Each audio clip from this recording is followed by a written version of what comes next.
Vamos a leer del versículo número 12.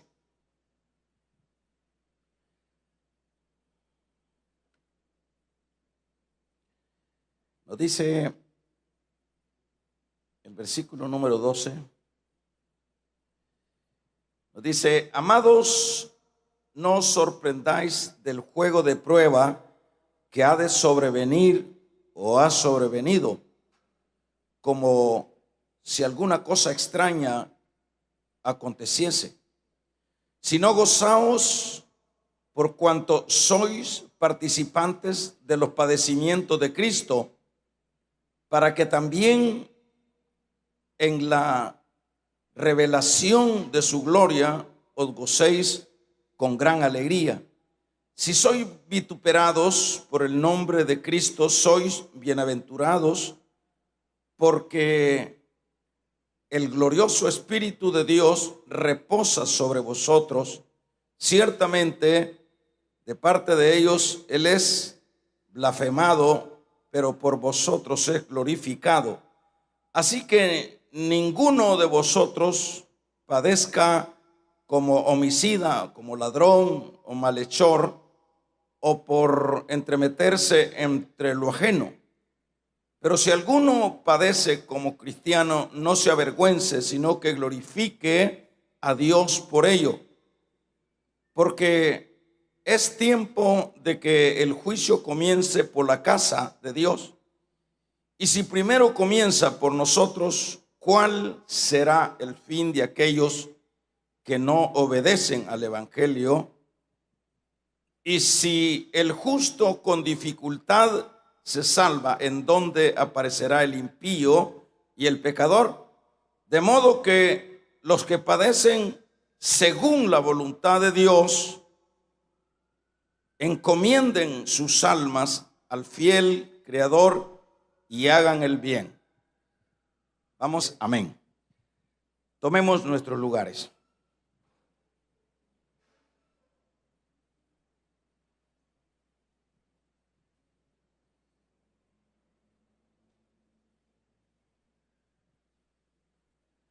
No debemos sorprendernos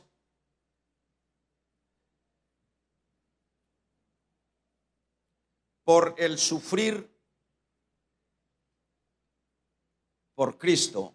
No debemos sorprendernos por el sufrimiento a causa de Cristo. Anteriormente, Pedro ha mencionado a los que se dirigen, es un hecho que se está dirigiendo a la iglesia que Pedro, hermanos, escribe. Esta iglesia dice a los expatriados de la dispersación en el punto Galacia, Capadocia, Asia, Bitinia y sucesivamente esas regiones donde estaba la iglesia a quien Pedro se dirige. Bitinia, decíamos al inicio que estuvimos estudiando ya, empezar a estudiar la carta, que probablemente esa era la razón por la cual el apóstol Pablo, el Espíritu le impidió que fuera a Bitinia. Pues ya Pedro andaba por ahí. Y esto lo comprueba pues cuando en estos primeros versículos del capítulo 1 se menciona lo que es Bitinia. Dicho de otra manera, era esa región siempre romana, solo que al lado de Asia Mayor sería hacia arriba, hacia el norte, y Asia Menor era la parte donde ahora es, diríamos, Turquía, que precisamente ayer hubo un terremoto casi de 8 grados, terrible, que a 3,000 edificios se hundió. Bueno, el punto es que esta iglesia a la que se ha venido dirigiendo desde el capítulo número 1 hasta terminar la carta, y últimamente estuvo Pedro, o estaríamos nosotros diciendo que estuvo mencionando del asunto de los dones, que es unos versículos antes del capítulo número 4, o sí, del versículo número 12, cuando el apóstol les ha hablado que ninguno hable conforme a palabra de Dios. Si alguno ministre conforme al poder que Dios da, para que todo sea Dios glorificado por Jesucristo.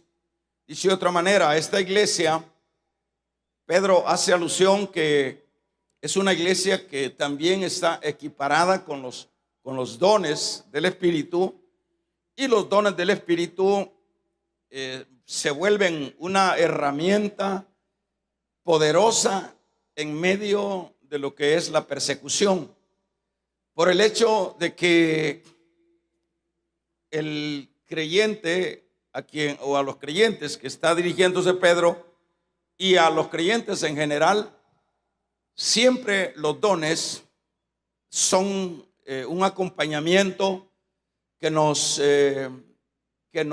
bendice, por el hecho de que si es el don de fe, si es el don de sanidad, y sucesivamente, todo eso es herramientas.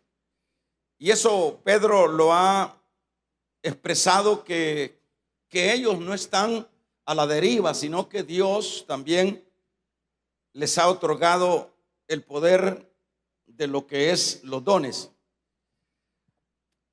Ahora, en este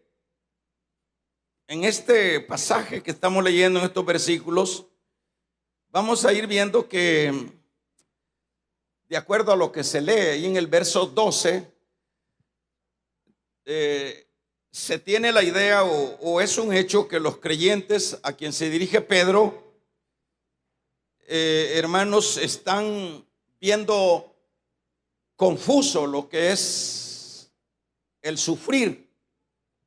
Por eso es que dice el versículo 12: amados, no os sorprendáis del juego de prueba que ha sobrevenido, como si alguna cosa extraña aconteciese. Está dando a entender Pedro que los hermanos se sienten como confundidos, se sienten como, decíamos, confusos, se sienten como que no pueden asimilar por qué alguien por lo bueno puede sufrir. No pueden asimilar por qué ellos están llevando lo que es estas persecuciones, estos sufrimientos. Bueno, y eso es lo que Pedro acá dice, que ellos no deben de sorprenderse por estas pruebas. Lo que está en el fondo entonces es que ellos se sorprenden. Lo que está diciendo es que ellos se extrañan. ¿Por qué vienen estas cosas cuando en verdad pues no hay ningún agravio contra otro? No hay robo, no hay un asesinato. Y eso es así. Siempre vienen las cosas como está diciendo aquí Pedro, para toda la iglesia, para uno en lo individual. Se piensa siempre que como somos ya de Dios, como somos creyentes, pues nada debe de acontecernos. No debemos nosotros sufrir absolutamente nada, pues porque en este caso de la vida cristiana somos ovejas. Ya no matamos, ya no robamos, ya no adulteramos. Entonces hay esa idea de que ya siendo uno un creyente, pues ya le puede extrañar que vengan los problemas, o que venga, en este caso, la persecución. Pero en ese caso no es de extrañarse, está diciendo Pedro acá. Y no debe de extrañar el creyente que aunque ya no matan, que ya no adulteran, que ya no roban, que ya no hace todo lo terrible que hacíamos antes, pero que hay, o nos volvemos un objetivo de Satanás. Bueno, en este caso debe de entenderse que el creyente, hermanos, no podemos nosotros como creyentes, sería la idea, debemos de entender que no tenemos derecho de recibir un mejor trato que el que se le dio al Señor Jesús. Eso es necesario siempre entrar como en razón, porque si el Señor Jesús tuvo que pasar todo lo que nosotros leemos en sus evangelios, y de qué manera al final, hermanos, vilmente fue muerto, fue crucificado como el delincuente más temido, la persona más odiada. Entonces, todo ese trasfondo, la iglesia de Pedro y la iglesia, en este caso de Cristo más bien, debe de saber que si Cristo padeció, bueno, es un hecho que también nosotros vamos a padecer. Eso es como que empezáramos una guerra ahorita. Y bueno, todos los que, las directrices, los comandantes que van a la punta en esa guerra, están inmersos en la guerra. Pero también se debe de saber que los soldados están en ese marco de la guerra y que pues ahí no caen dulces, y que ahí pues no caen, diríamos, bendiciones, sino que lo que prevalece allí es la muerte. Y eso es lo que la iglesia tanto en este tiempo debía entender, y también la iglesia de este entonces debe de entender que el creyente, que el sufrimiento es parte de el estar involucrado en lo que es la guerra espiritual, estar identificado con el Señor. Pero no puede ser que el Señor haya pasado por todo lo que ya usted ha leído y que realmente es lo más doloroso, y que nosotros la pasemos cheles, como dice, y que nosotros la pasemos ahí de perfumados, y que nosotros como iglesia la pasemos de una manera siendo admirados, como sería el caso de la iglesia de hoy día. Porque la iglesia de hoy día, lamentablemente, no tiene persecución. No nos persiguen, no nos odian por ser creyentes, más bien los alaban, más bien los encomian, más bien nos aplauden. Pero ¿por qué será? Ya vamos a ver cuál es la razón por la cual es un contraste diferente en este caso. Pero en el fondo, Pedro está diciendo que, hermanos, que los creyentes deben entender que no tenemos derecho de que el mundo, que el diablo nos trate, hermanos, o nos reciba como cristianos sin perseguirnos, sin ofendernos. ¿Por qué? Porque no podemos recibir un mejor trato que el que se le dio a Cristo. Entonces nosotros tenemos que estar muy conscientes de eso. Eso es lo que está dando a entender Pedro, que no tenemos derecho de recibir un trato del mundo o del diablo mejor que el que se le dio a Cristo. Entonces, el trato que se le dio a Cristo, que es nuestro Salvador, bueno, ahí está la Biblia. Dice la segunda carta de de Pablo a Timoteo, dice: todo el que quiera vivir piadosamente en Cristo Jesús padecerá persecución. Eso lo tenían bien claro los apóstoles. Esto de que todo aquel que quiera vivir piadosamente, dicho de otra manera, todo aquel que se identifica con Cristo, todo aquel que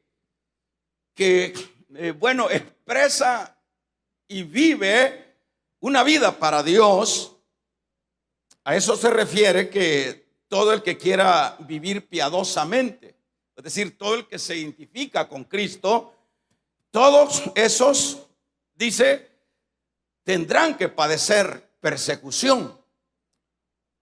Entonces, fíjese que, por ejemplo, los apóstoles, en el caso de Pedro, ellos desde el inicio vemos que fueron encarcelados. ¿Y qué diríamos del caso del apóstol Pablo? Fue perseguido. Si usted lee lo que dice Pablo a los Corintios en su segunda carta 10:11, nos habla de todos los sufrimientos. Entonces, en ese sentido, como decíamos, no tenemos derecho de que se nos dé un trato mejor que el de Cristo, por el hecho de que nos hemos identificado con su muerte, con su gracia. Por ejemplo, cuando nosotros nos vamos a lo que es el bautismo en agua, lo que simbólicamente está manifestando el creyente ahí, porque es un simbolismo que al entrar al agua es sepultado y luego que emerge del agua es resucitado. ¿Qué quiere decir ese simbolismo? Ese simbolismo lo que quiere decir muerte para el mundo y vivo para Dios. Entonces, cuando el creyente está consciente de eso, por eso los que se han bautizado, todos los que nos hemos bautizado, debemos de estar muy conscientes de que eso no fue solo una bañada, que eso no solo fue una zambullida por ahí, que eso tiene un gran significado. Pero lamentablemente eso como que lo pasamos de largo. Pero en esa ocasión que se llevó a cabo ese acto de lo que es el bautismo en agua, ahí estábamos manifestando eso. Ahí estábamos manifestando: ya no vivo yo, sino Cristo es el que vive en mí. Entonces, cuando estamos declarando en esa acción del bautismo, estamos declarando que morimos para el mundo. Entonces, ya nosotros vamos a ser odiosos al mundo, porque ya no compartimos con el mundo. Vamos a ser odiosos para el mundo porque no tenemos ya las mismas acciones. ¿Qué es lo que quieren nuestros parientes que no son cristianos? Que sigamos igual que ellos. Si ellos andan en la disco, los jóvenes en la disco, quieren que la creyente que ya está en Dios, que le siga. Pero si ella o él no no sigue esas actitudes ya, porque ya murió para Cristo, es un hecho que no le va a caer bien ni a su propia familia. Es un hecho que va a tener un rechazo. Pero eso está dentro del combo de la vida cristiana. No es bueno, que ya soy cristiano y que soy el niño bonito de la casa en medio de los otros impíos parientes. Más bien vamos a tener, eso es lo que Cristo dijo: yo no he traído paz, sino disensión. Porque en una familia van a haber esos roces, van a haber esos ataques. La madre, la suegra será en contra de la nuera y sucesivamente. Pero no está hablando de que él no ha traído paz en el sentido que se entiende que ya el que es luz ya no le cae bien a la tiniebla. Entonces, por eso es los esposos inconversos que quieren dominar a la esposa conversa. Entonces, ¿qué es lo que siempre van a tener lucha? Está sufriendo por la causa. Está dentro del combo. Entonces, allá viene la esposa que la trata mal y bueno, de acuerdo a la ley o al principio del perdón, el creyente debe de soportar algún tiempo en ese maltrato. Pero hay momentos que hay que dar un golpe en la mesa. ¿Por qué? En el sentido de que se evitan algunos peligros. Porque hay incluso que el mismo marido mata a la mujer. A veces por celos, a veces por pleitos y todo eso. Entonces, pero lo que quiero decir es que siempre va a haber choques, hermano. Y como se lo vuelvo a decir, que el creyente debe de entender que no tenemos derecho de recibir un trato del mundo del que recibió nuestro Señor Jesucristo. No podemos nosotros. Nosotros tenemos que estar conscientes que hay que pagar un precio por nuestra fe. Y eso debería de entenderlo la iglesia a la cual se dirige Pedro y la iglesia contemporánea. Y eso lo confirma, como decíamos, Pablo. Todo el que quiera vivir piadosamente en Cristo Jesús padecerán persecución. Entonces, el creyente verdadero, estaríamos hablando del verdadero, porque aquí vamos a ir como sacando cuál es el verdadero y cuál no lo es. Porque este fenómeno siempre se da. ¿Cuál fenómeno? El original y el que no es original, el verdadero y el que no es verdadero. ¿Y cómo es que se da? Lo podemos ver en la misma palabra. Dice: muchos son los allegados, son pocos los escogidos. Dice: deje que en el terreno, en la era, hay trigo y hay cizaña.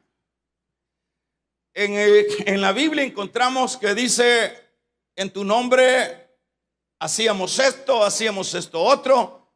Eran personas que tenían la facultad de hacer milagros, pero el Señor le dice: no los conozco.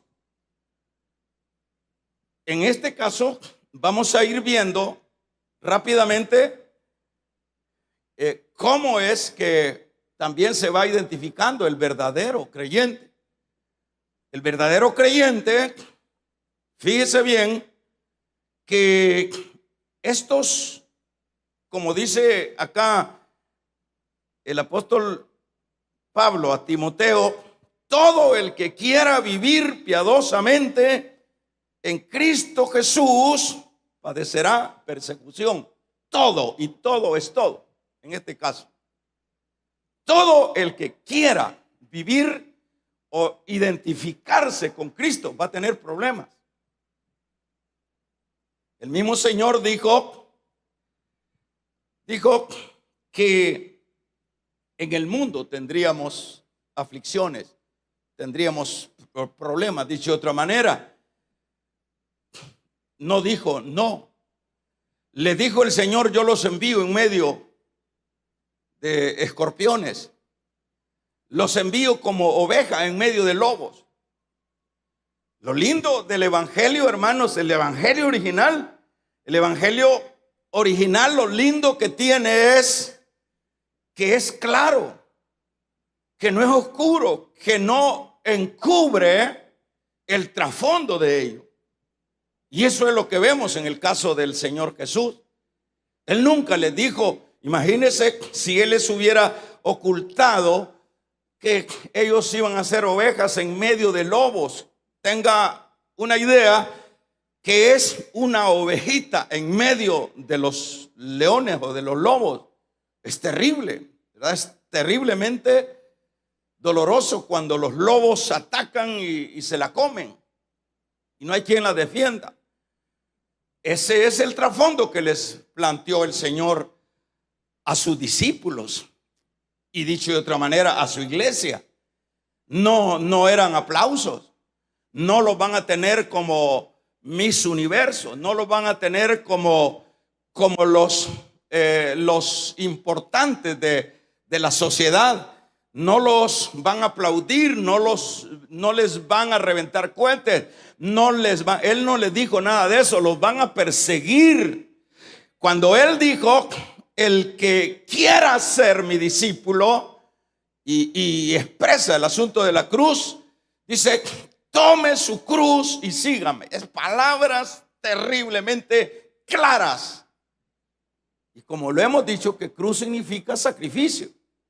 Cruz significa muerte. Eso es el trasfondo del evangelio.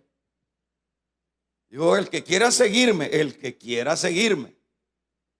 niéguese a sí mismo. Agarre su cruz. No es que quiera agarrar un palo y hacer una cruz y hacer como algunos que se crucifican ahí o hacen las veces de que se crucifican, o irse de rodillas, hermanos, de aquí hasta la catedral. Eso no es lo que está diciendo el Señor. Lo que está diciendo que cruz significa te van a perseguir. Lo que significa cruz es que probablemente vas a tener terribles problemas con aquellos parientes que no son de tu fe. Vas a tener problemas terribles con los de la universidad donde estudias. Vas a tener problemas terribles con los compañeros de trabajo. Vamos a regalarle ofrenda de palmas al Dios de la gloria. Vas a tener dificultades.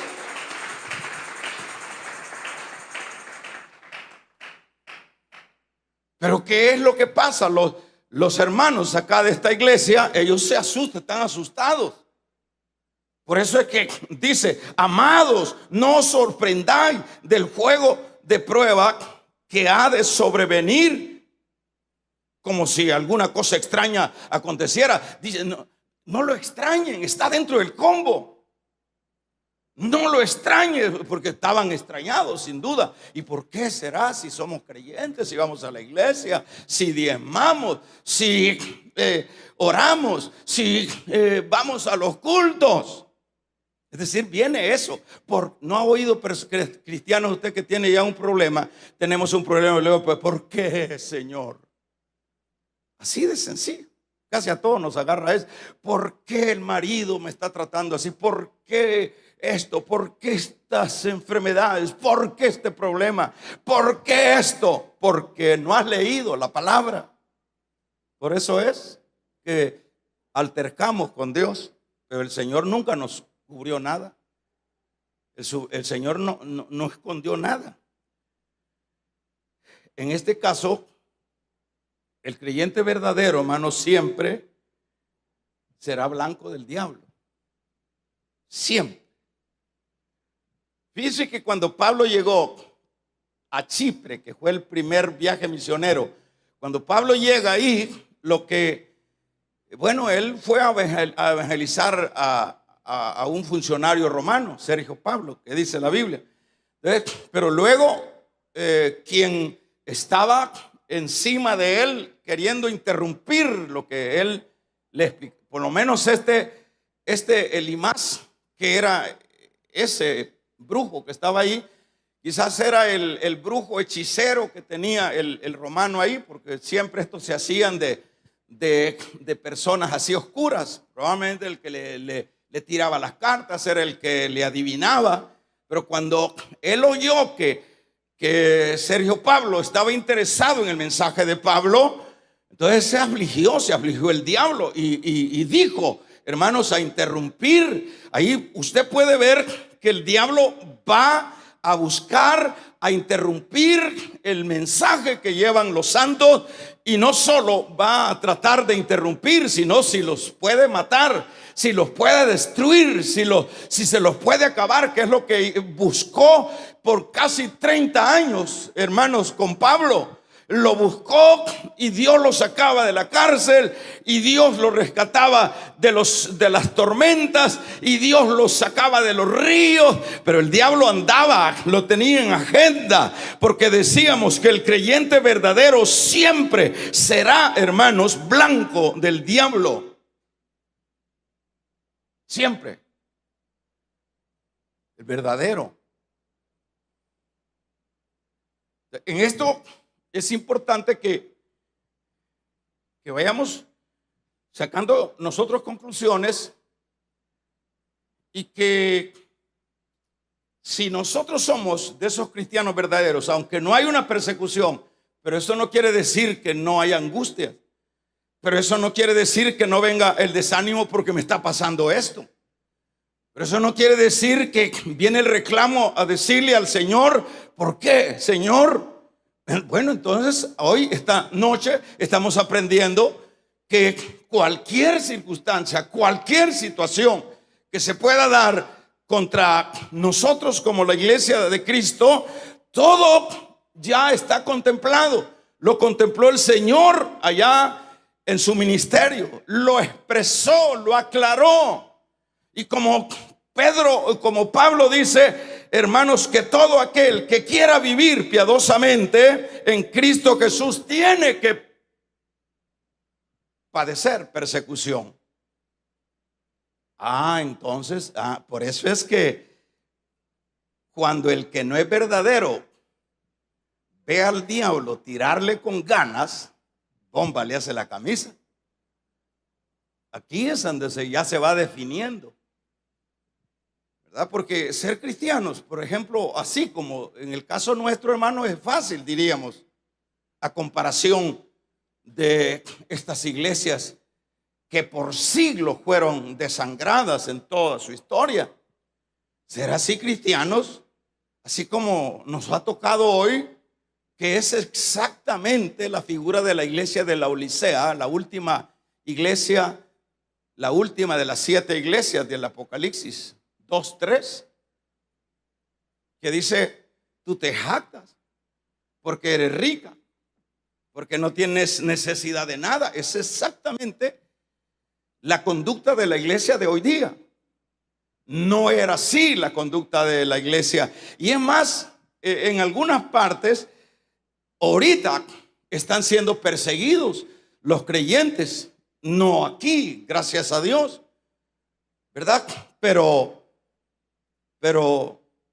diríamos, gracias a Dios, porque a saber si quedara alguno, si nos tocara lo que le está sucediendo a los hermanos evangélicos en Chiapas, ahí nomás, diríamos a unos 500 kilómetros de acá, lo que les está sucediendo allá en los países musulmanes, que mueren. Yo les decía la vez pasada que entrevistan a un pastor del campo, pastoreaban su iglesia en el campo, y ve a su hijo macheteado, muerto ahí por los musulmanes, porque ellos matan al que no, porque esa es la política de los musulmanes. Ellos, bueno, en ese tiempo y todavía en algunos lados, a puro machete quieren convertir la gente a su fe o a su religión.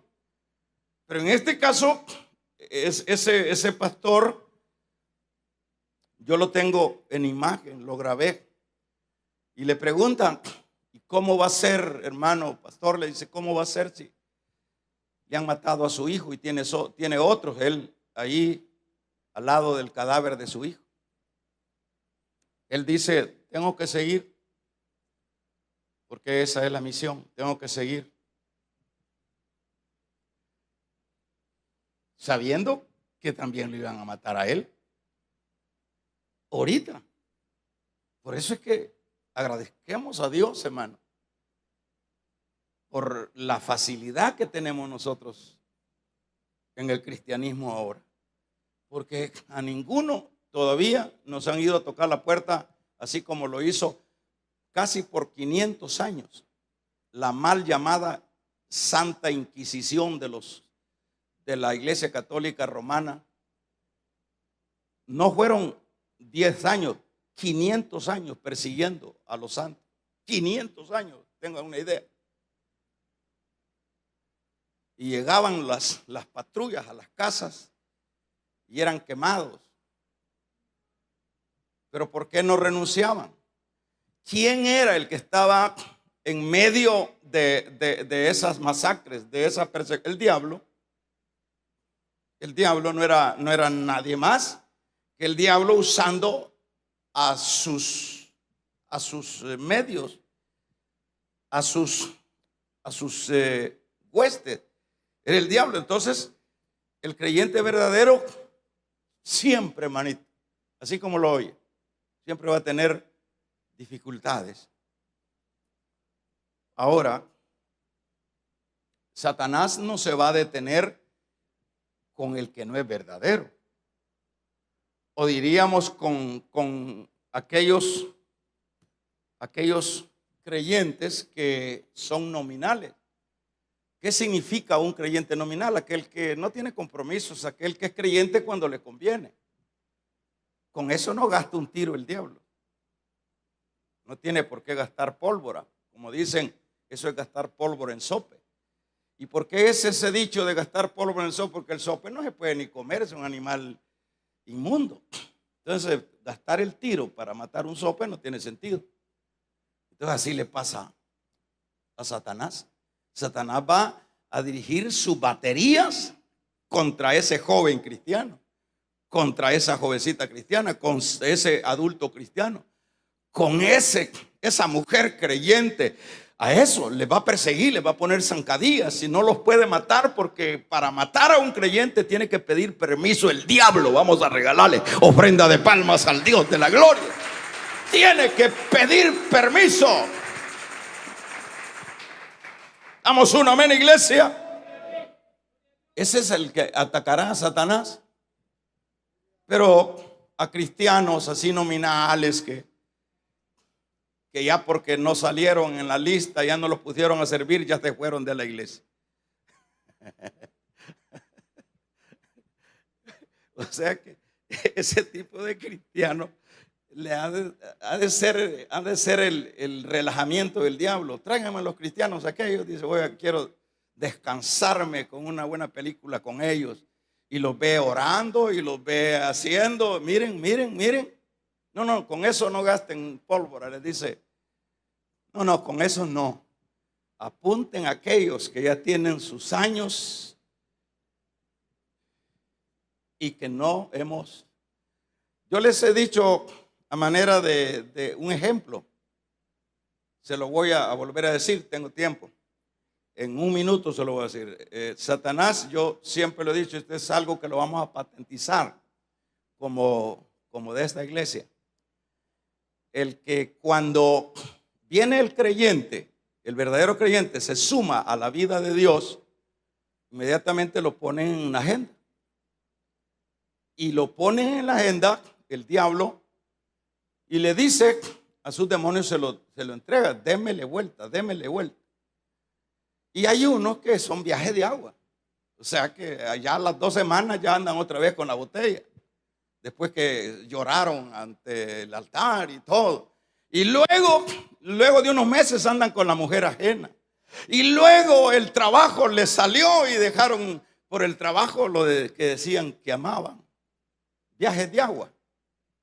¿Qué entiende usted por viajes de agua? Bueno, ahí pregúntele que tiene la par, ese sabe la respuesta. Viajes de agua.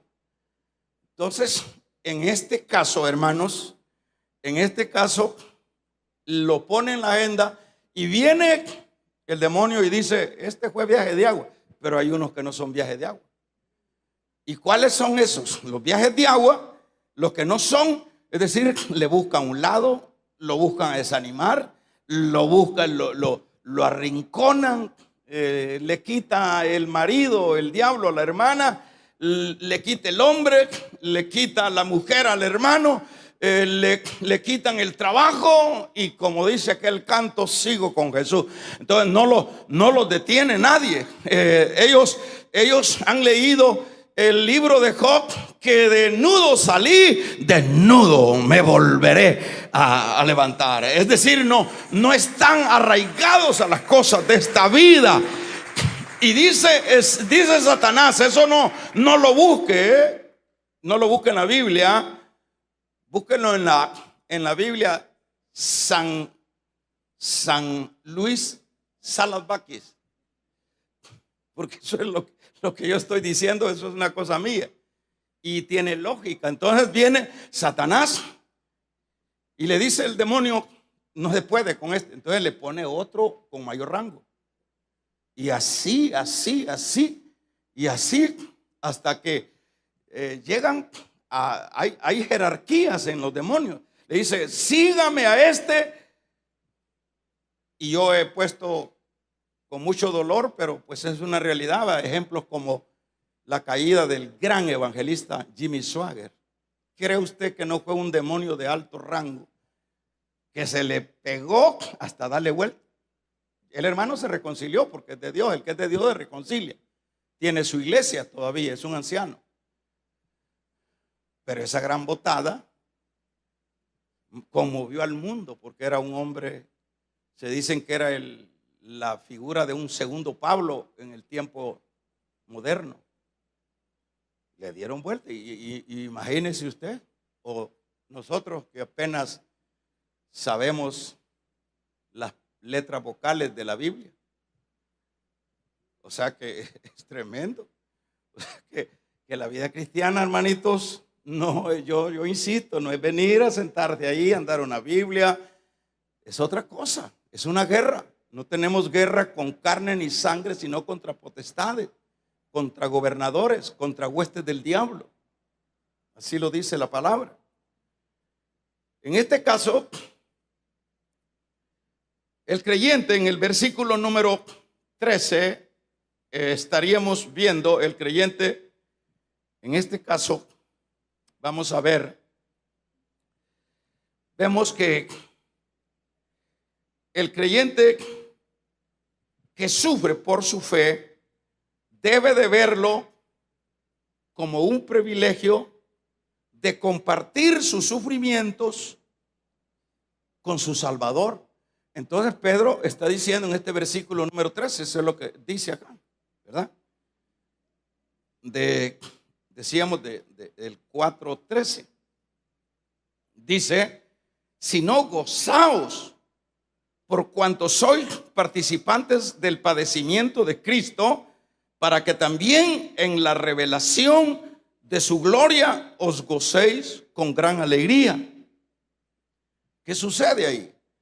Entonces Pedro les está diciendo, en lugar de que estén preguntando que por qué, que no entiende y que a saber y que cómo es eso, más bien le dice los sufrimientos, si no dice gócense. Mire, lo contrario, ¿verdad? En lugar de, dice gócense por cuanto soy participantes de los padecimientos de Cristo. Dicho de otra manera, hermanos, que vamos a ver la acción, o sea, la actitud que debe de tener el verdadero creyente que entiende el trasfondo del evangelio, porque el trasfondo del evangelio, usted ve cómo lo han trasteado. El evangelio lo quieren más bien, porque el evangelio no lo puede trastear nadie, pero lo mueven y los simples se van por esa línea. Por ejemplo, yo he estado hablando de los falsos mesías, que los falsos mesías jamás le mencionan sufrimiento. Lea, usted vea un video de los falsos mesías, de los falsos ungidos de ahora, de los que dan declaraciones, de esos que profetizan el futuro, que en el futuro va a ser tremendo. Esos no le hablan de sufrimiento ni le hablan de pecado. Solo ese no es el evangelio. Está lejos de ser el evangelio. Y hay un montón de simples detrás de esa gente. ¿Por qué no le regalamos una ofrenda de palmas al Dios de la gloria?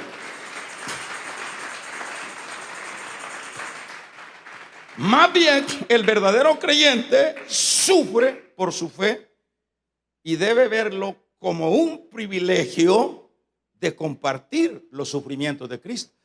Sería como lo que hizo Pedro, según lo que se dice en la historia de Pedro, que Pedro, hermanos, lo iban a crucificar y no lo crucificaron allá como en Roma como papa. Cuando le iban a crucificar, él dijo, toda la gente, todos hombres de Dios, y también los padres de la iglesia que se entienden que son los discípulos de Pedro, como sería todos esos otros siervos que siguieron, ellos relatan que Pedro, hermanos, por ejemplo, Ignacio era un discípulo de Pedro, estuvo pastoreando la iglesia de Éfeso. Ignacio escribió un montón de cartas, un siervo, un padre de la iglesia.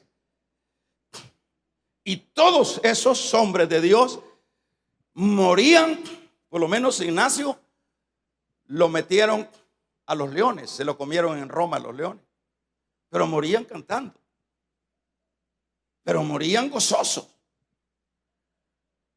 ¿Pero por qué morían gozosos? Porque ellos se sentían identificados, como diríamos, con la misma muerte que murió nuestro rey.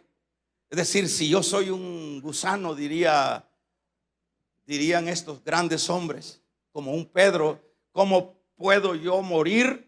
Que me crucifiquen cabeza arriba, como no es digno. Yo tengo, sí, como siempre piden un gusto, que el reo diga lo que quiere últimamente. Pedro pidió que lo crucificaran cabeza abajo para no parecerse con el sufrimiento. Es decir, es mucha gloria que me crucifiquen como crucificaron a mi rey. Entonces Pedro en este versículo 13 está diciendo que debemos de sentirnos privilegiados de compartir su sufrimiento. En el capítulo 5, verso 41 del libro de los Hechos, dice que se sentían, indignos de padecer por la causa de Cristo. Esto es cuando metieron a la cárcel a Pedro, a Juan. La Biblia dice, fíjese bien, mire lo que dice el versículo, se lo leo de nuevo. Así que está diciendo, gozaos cuando seáis participantes de los padecimientos de Cristo, para que también en la revelación de su gloria, bueno, aquí podemos luego entrarle o aplicarle lo siguiente, lo que dice Mateo 5, dice, bienaventurados los que lloran, bienaventurados los que sufren. Fíjense que siempre hay, hermanos, en el evangelio, en Cristo no se pierde, en el evangelio se gana.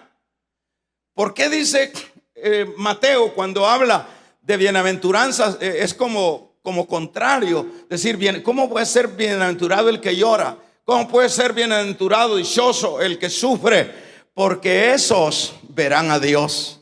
Eso es lo que termina diciendo el versículo número 13. Dice, porque los que participan del sufrimiento también, hermanos, van a tener la bendición en esa revelación de gloria.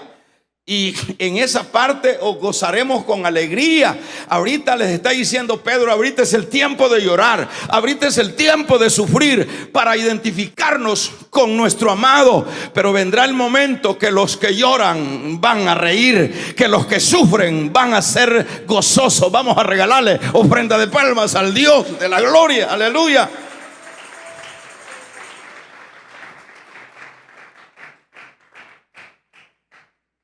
No sé si esto es pura teoría para nosotros, pero esta es Biblia. O sea que todo el trasfondo es sufrimiento. No es hoy te declaro que te vas a sacar el premio gordo de la lotería. Hoy te declaro que vas a ser, hoy te declaro. Pobrecitas esas gentes que siguen ese evangelio. Da lástima, uno no, y peor que cuando se meten en eso, nadie los puede sacar de ahí, ahí solo Dios. Porque cuando uno quiere decirles, mire, tenga cuidado, aquí está, ya lo llaman a uno legalista. Ya le llaman a uno, no, que ahí está el poder de Dios. No, es que hoy el evangelio es cruz. Entonces, los que sufren, los que lloran, entonces cuando a usted le toque llorar y pasar por la tribulación, diga gracias, Señor, porque por lo menos en que sea una esquinita de sufrir o de padecer por tu causa, si es por la causa, ¿verdad? Porque si es porque, pues sí, le debe a medio mundo y por eso está sufriendo, eso no es sufrir por la causa, eso no es, eso usted está alterando el evangelio. Es sufrir por la causa. Hay veces que a un creyente lo mandan a la cárcel. Lo mandan a la cárcel por un chambre. Muchos creyentes, incluso muchos hombres de Dios, están con condenas en las cárceles por un chambre, por algo que les adjudicaron y no hubo capacidad de poder defenderse. Están presos. Y si me están escuchando, les está tocando sufrir porque Satanás les disparó un dardo y algún propósito hay en ese sufrimiento, en esa situación donde estás. Siempre hay algún propósito. Yo me acuerdo de un hermano que lo llevaron a la cárcel y lo llevaron ahí a la policía metropolitana de acá de San Salvador. Un conocido mío lo metieron por la vialidad, no andaba la vialidad, una vialidad que pedía la policía antes, no lo andaba, lo metieron y él en 2 días en esa Bartolina se ganó a 50 reos. Siempre hay un propósito. No se fue a llorar el hermano ahí, sino que empezó a evangelizar bueno, un nominal no aguanta, luego se corre. El que soporta en el verso 14 es muestra que es de Dios. ¿Por qué? ¿Por qué dice el verso 14? Léalo conmigo. Leámoslo todos juntos. Si soy vituperado, sufrir, que es lo mismo, por el nombre de Cristo, ¿qué dice? Soy bienaventurado, dichoso. Mire cómo es la cosa. Porque el glorioso Espíritu de Dios, ¿qué dice? Reposa sobre vosotros. Ciertamente de parte de ellos Él es blasfemado, pero en vosotros es glorificado. Quiere decir en este versículo 14 que el que soporta, hermanos, es muestra que es de Dios. ¿Por qué? Porque dice, en esa persona que está soportando está el Espíritu de Dios. Es un hecho que solo no podemos, pero el que verdaderamente ha tenido un nuevo nacimiento, ese va a soportar. Se va conociendo. El que ha tenido un nuevo nacimiento soporta, aguanta. Es decir, no hay forma de que dé paso atrás. Por eso es que esa bendita doctrina de la seguridad eterna es tremendo, hermano, ¿verdad? Por el hecho de que tenemos una seguridad, porque el Señor nos acompaña. El verso 15, un creyente, léalo conmigo también. Así que ninguno de vosotros padezca como homicida o ladrón, o malhechor, o qué más dice, o por tremeterse entre lo ajeno. Ahora entonces, en este caso, ningún creyente debería de sufrir por causa de andar haciendo lo malo. ¿Por qué? Porque si yo voy a sufrir por mis imprudencias, eso no glorifica a Dios. Pero si yo sufro por la causa, eso glorifica a Dios. Entonces por eso está diciendo que ninguno, así que ninguno de vosotros padezca como homicida.